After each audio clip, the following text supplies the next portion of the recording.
Brenda Lucky, what are you gonna do? What are you gonna do rather than just saying, we agree with what's been found? Big deal. A clip there from Chief Bobby Cameron of the Federation of Sovereign Indigenous Nations after the release of a report from the Civilian and Review Complaints Commission. Chief Cameron asking RCMP Commissioner Brenda Lucky if there's more she can do. The scathing report makes 17 recommendations to address missteps made in the investigation of Colton Boushie's death, which included claims that the family faced racial discrimination by the RCMP. Joining me now is Colton Boushie's mother, Debbie Baptiste, and her lawyer, Eleanore Sunchild. Thank you both for joining me today. Debbie, I want to start with you. How do you feel about this investigation and the 17 recommendations to the RCMP that have come out from this report? Discouraged. I feel like I don't have trust in the RCMP. And if anything, my anger turned into fear. That they could lie after lie, and say they did no wrongdoing. They bulged up a crime scene, and it's okay. Feel really discouraged. Eleanore, the way the RCMP treated Debbie and the family in the wake of Colton's death was deplorable. Telling Debbie to get it together when she was told of her son's death and questioned if she had been drinking. Have you heard personally from the RCMP? Has the family heard from the RCMP, maybe an apology? No, there's been no apology. No apology from the Commissioner, Brenda Lucky. No apology from the officers who were involved. There were 7 of them at the scene that night. And Debbie was just not discriminated against by that action of smelling her breath. We've always said that the whole investigation, right from the moment he was killed, was full of discrimination. From what Debbie just mentioned about not securing the crime scene and letting evidence wash away, from issuing a press release that didn't state the full story, from treating the Indigenous witnesses who were at the scene like they were criminals themselves.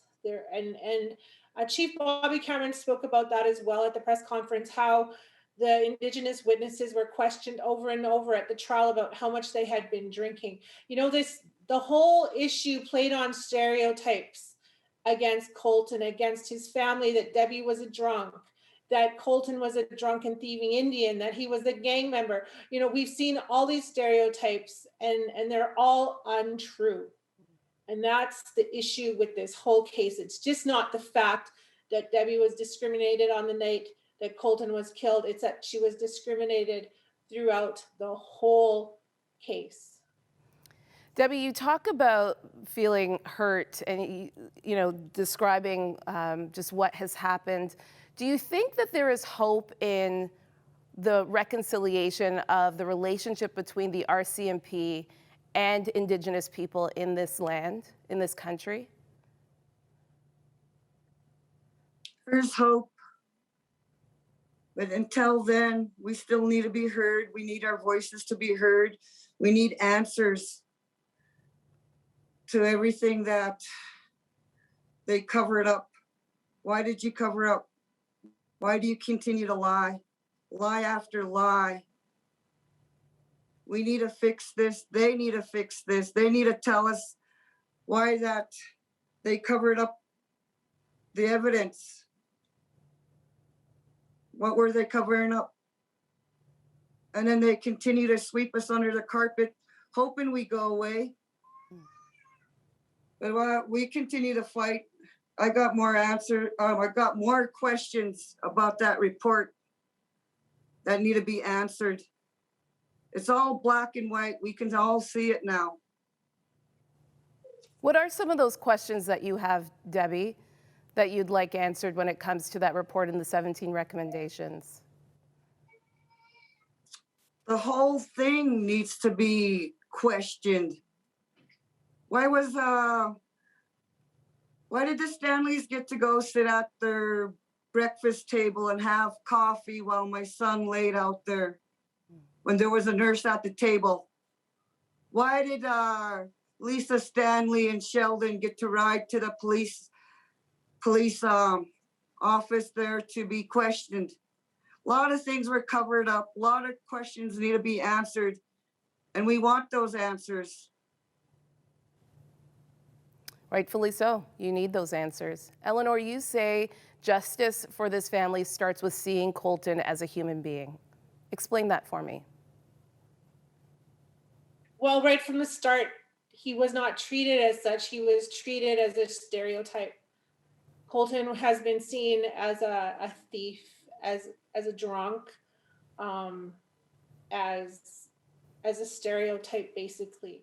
And so, and that's also how Debbie's been treated as well. Colton was somebody's son.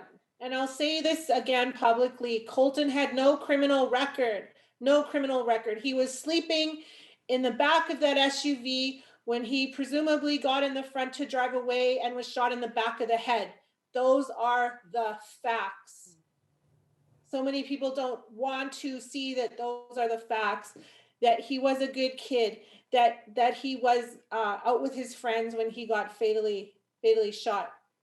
And that's how he has to be looked at as a human being.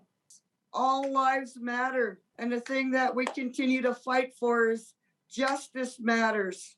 Thank you so much, Debbie Baptiste and Eleanore Sunchild, for joining us today.